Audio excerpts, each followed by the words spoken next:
में आसीन मेरे इष्ट देव भगवान के चरणों में कोटि कोटि दंडवत प्रणाम। मालिके दो जहां के चरणों में उपस्थित सार्वजनिक मिशन कार्चनीय वंदनीय संत समाज, उनके चरणों में भी कोटि कोटि वंदन। श्री गुरुदेव भगवान की परम प्यारी संगत, आज हम सभी अपने परम आराध्य देव दादा गुरुदेव श्री परमहंस दयाल जी का पावन अवतरण दिवस 179वां वो मना रहे हैं। अब खुशियां जो हैं वो चरम सीमा पर पहुंच रही हैं। ज्यों-ज्यों दिन नजदीक आ रहा है तो खुशी भी बढ़ती जा रही है, आनंद भी बढ़ता जा रहा है। रात को भी बड़ा आनंद बरसा और सुबह भी। और देखो, मैं आपको एक बात बताने जा रहा हूं, क्योंकि जिस वक्त यहाँ भजनों का आनंद चल रहा था, उधर जलंधर से एक फोन, जलंधर से क्या कि 5-6 लोगों ने उसको क्या कहते हैं, वीडियो कॉन्फ्रेंसिंग कॉल वो मिला रखी थी। वो बार बार कुछ दिखाना चाह रहे थे। अब मुझे फोन पर भाई जी ने कहा कि ये देखो, ऊपर थोड़ी कश्मकश चल रही थी, लंगर शुरू कर दो। तो मैंने कहा अभी इसको रख दो, फोन को रख दो, समझ नहीं आ रही कि वो लोग क्या कह रहे हैं। और थोड़ी देर के बाद जब सत्संग की समाप्ति हुई, ऊपर गए, तब भी वो वीडियो कॉल चल रही थी। उन्होंने कहा कि पंजाब में एक करिश्मा अभी अभी हुआ, या आप देखो, दर्शन करो। मैंने कहा क्या हुआ, बताओ तो सही, नीचे बात नहीं सुन रहे। कहते हैं स्वामी जी का स्वरूप, जो खड़े वाला स्वरूप है, यहाँ स्वेटर से लेकर चरणों तक पूरी गंगा बह रही है। और लेमिनेशन वो स्वरूप है, शीशे वाला भी नहीं। पूरा स्वेटर भीगा हुआ, धोती भीगी हुई, भीगे हुए कपड़ों में से जैसे शरीर नजर आता है, स्वामी जी की टांगे नजर आ रही हैं। और वो जो फूल है, वो सारा जल उन नीचे चरणों में, फूल स्वामी जी के स्वरूप में है, उन फूलों में सारा जल बह। कहते 2 घंटे हो गए हम ये दर्शन कर रहे हैं, कितना हो बूंदे हमने पहुंची हैं, वो स्पष्ट बूंदे नजर आ रही हैं स्वामी जी के कपड़ों के ऊपर। तो जब उन्होंने कहा भाई इसका मतलब, मैंने कहा भी देखो, एक जो हमने देखा था वो गुरु महाराज जी की लीला, जब कठुआ आश्रम का मुहूर्त हुआ था, और तब 25वां सम्मेलन था वहां पर। उस दिन भी श्री गुरु महाराज जब शोभा यात्रा निकल रही थी, तो श्री गुरु महाराज जी के स्वरूप पर, तब मंदिर के पुजारी साथ थे सेवा में, इतना पसीना आया, इतना पसीना आया, वो पहुंचे तो बाद में पता चला कि किसी भक्त को बड़ा, उसकी फैक्ट्री में आग लग गई है। ये उस वक्त बाद में निकला।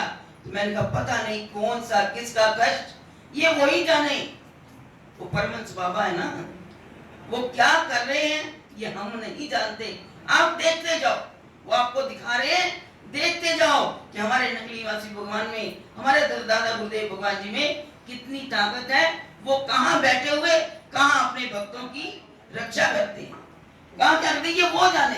ये बाद में बातें निकलेंगी, बाद में लीलाएं आएंगी। लेकिन मैं रात को वो देखकर हमने कहा मालिक आप भी धन्य हो और आपके शिष्य भी धन्य, इतना ही कह सकते हैं, प्रणाम करते हैं।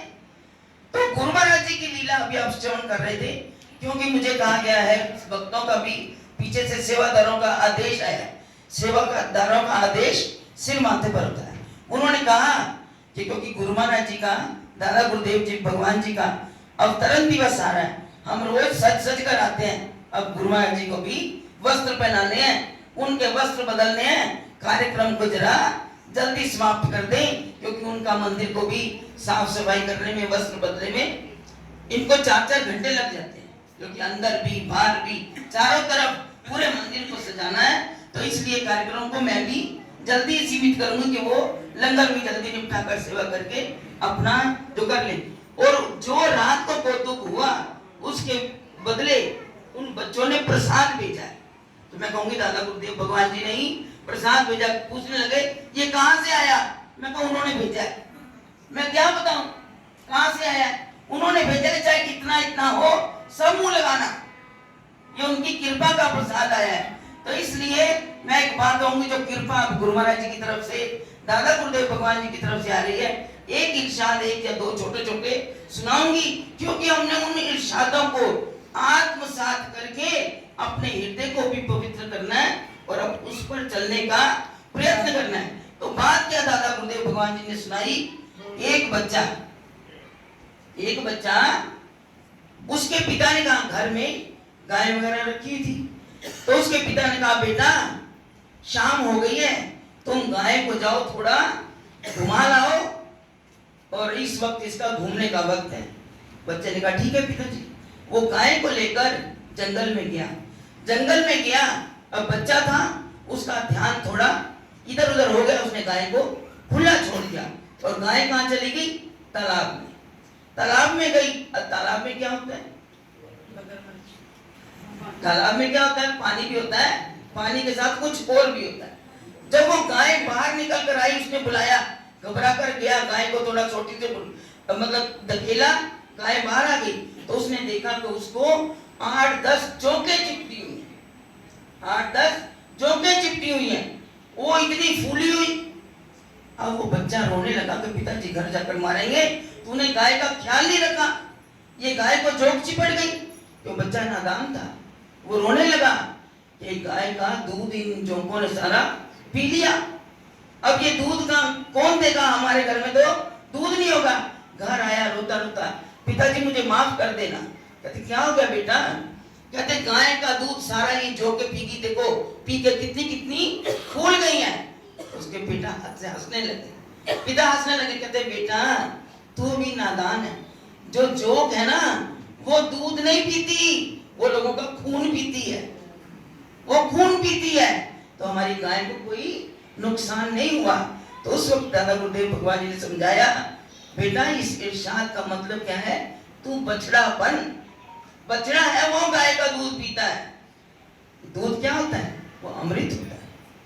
दूध अमृत है। अरे तुम अमृत का पान करो। हमारे गुरुदेव भगवान ये अमृत ही तो बरसा रहे हैं। रामायण में लिखा है ना, फूले फले ना भेद, यद भी सुधा बरसे जलक।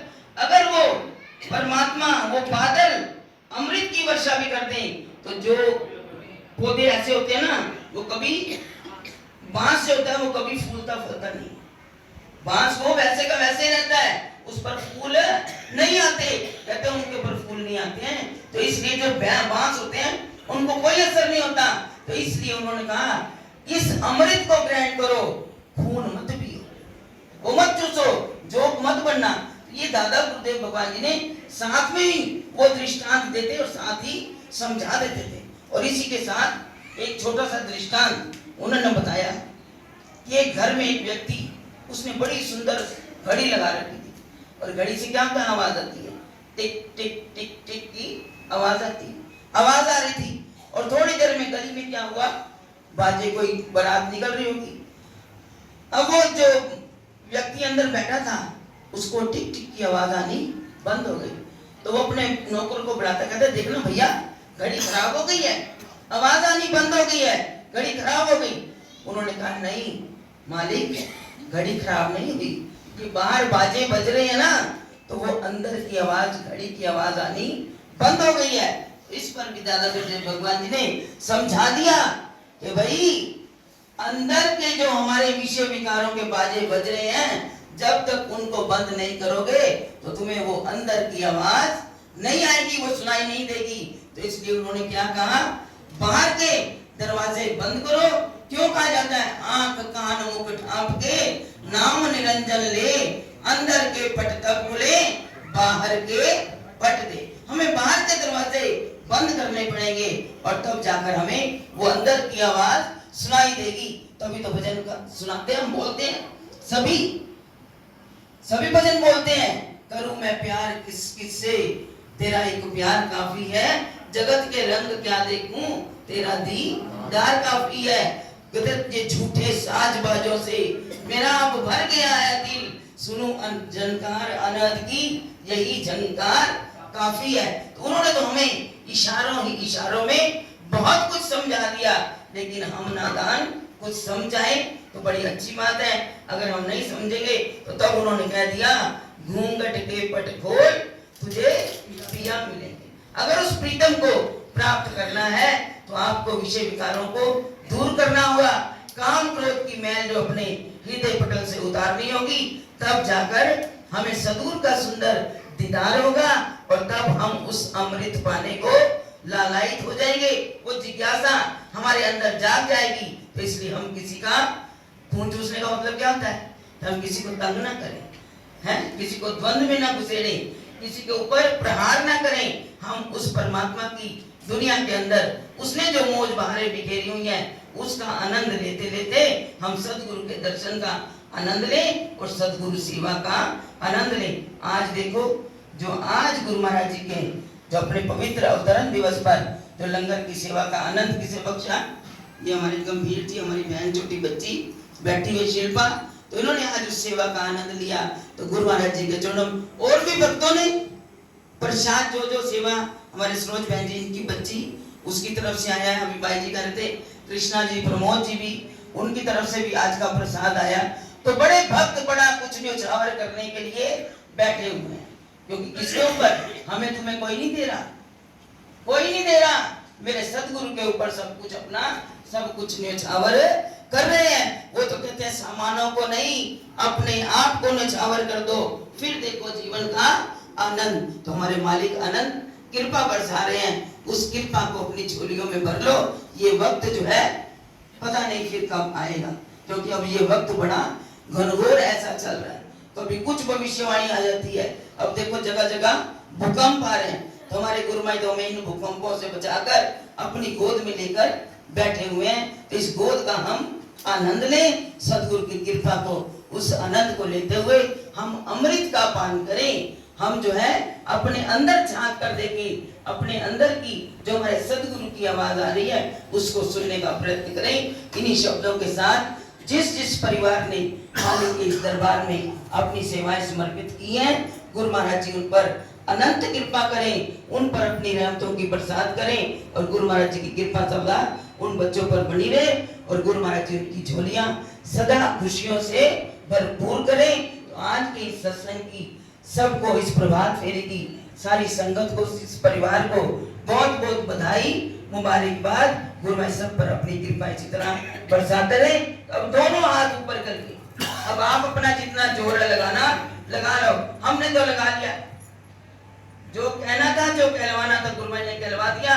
अब आप जो है उस सदगुरु के साथ दोनों हाथ ऊपर करके गुरु महाराज का जय घोष करें। आपकी भी पवित्र आत्मा, और हाथ कैसे करने हैं?